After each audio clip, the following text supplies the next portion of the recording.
Hey, howdy do out there everyone, my name is Michael and welcome to this new year on the Duke Corner. I wanted to get right into starting this year off with a banger, and as thanks for all the support right at the end of 2023, which was largely, or rather entirely, caused by the Hilda Animation, I wanted to circle back around to Hilda again and do another animation. And I figured I would go into more detail with this one, as per request from some comments asking for tutorials and processes. So I was thinking about my favorites from Season 3. Real great season, by the way. Almost had me bring a tear to my eye, because the endings of Hilda seasons are always so sweet and warm, and this was no exception. In fact, especially this time, because now it's over, and we get no more new Hilda. But at least I can animate some new Hilda for us. So I thought about Puka. I loved Puka. I want to borrow an egg cup. He was MVP of the whole season for me. Or Twig, because he's a good boy, but I figured I'd save that for the Daily Duke, because I'm trying to figure out how to draw foxes there. But then I came to the perfect idea. Someone perfect to animate. Born for the stage, lives for attention. The most talented fish from the bottom of the sea. Yeah. Or in his native Atlantean tongue. But we can call him Eugene in English. So Eugene, anyone get Mixie as Pitalik vibes from him? Because I really do. Let me know in the comments. They have a striking resemblance. Anyways, I was also inspired by this stupid little dance from this music animation for Digital Circus. Also a great little thing, by the way, but we're focused on Hilda today. So I figured I'd make something along the lines of Eugene doing something like that little dance. And like I said, I had some asking about tutorials and other people asking about advice for animating or drawing in general. Now, as I responded to them, I'm relatively new to actually animating. My book knowledge is up to par, certainly, but I'm not really proficient in animating or using Krita. And Krita itself isn't exactly top dog when it comes to animating anyway, so a tutorial this will not be. But I will explain.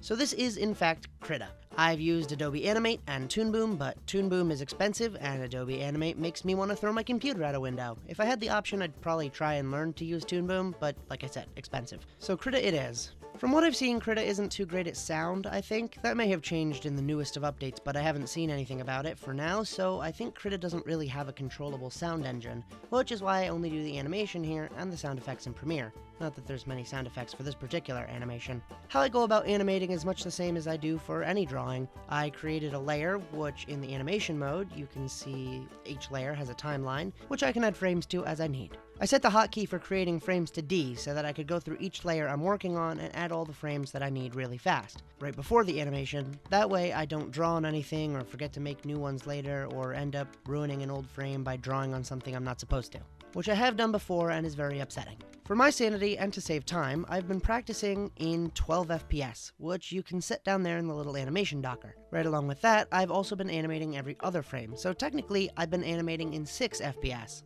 and adding the extra 6 frames only if I really need something to look a little bit smoother. But 6 FPS has been doing me pretty well to keep my projects manageable, simple, and small, and take the stress off of me and my computer, even though I have to sacrifice some smoother animation. And on the note of helping with my computer, Krita really seems to get jacked up and slow down the bigger the animation is. This one was only 30 frames by the end. It was manageable up until I started adding color and then it started chugging really slow.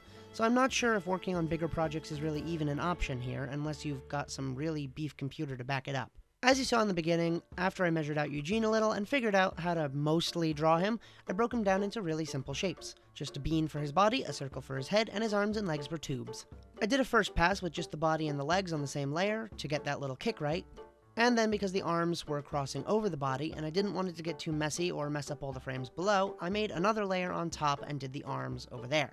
You'll see I mostly straight aheaded this. I didn't really make any keyframes or do anything special to plan ahead. I just went frame by frame, flipping the onion skin on and off to see what was behind until I got this whole body turned to face the screen. I used him facing the screen as a center point, at which point I was able to copy and paste the rest of the frames in reverse order with control click and mirror all the images horizontally to make the landing and then reverse of the animation so that it would be one clean loop, which all in all means that I really only drew 4 frames.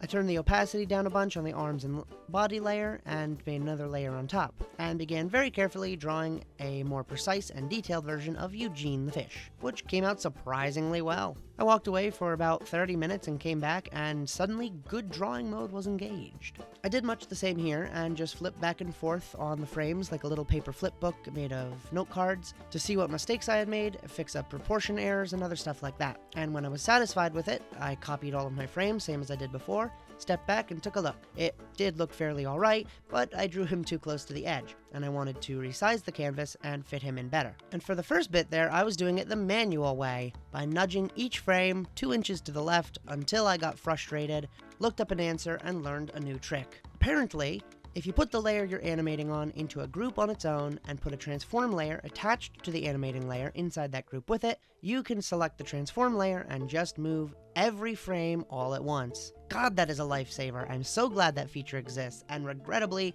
I wish I knew it earlier for Sad Boy Crimus or Hilda, but at least now I know, and I guess that's what counts, and you do too.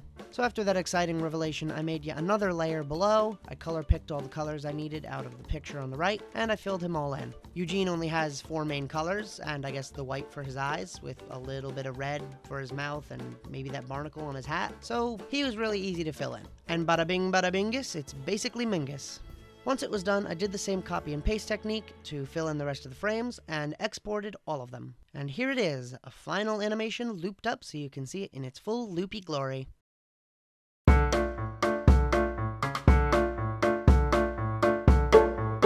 This was a super cool product, even though I wish I could have done more, like a background or another cleanup pass to fix the line work, but it's still better than I could have ever hoped for.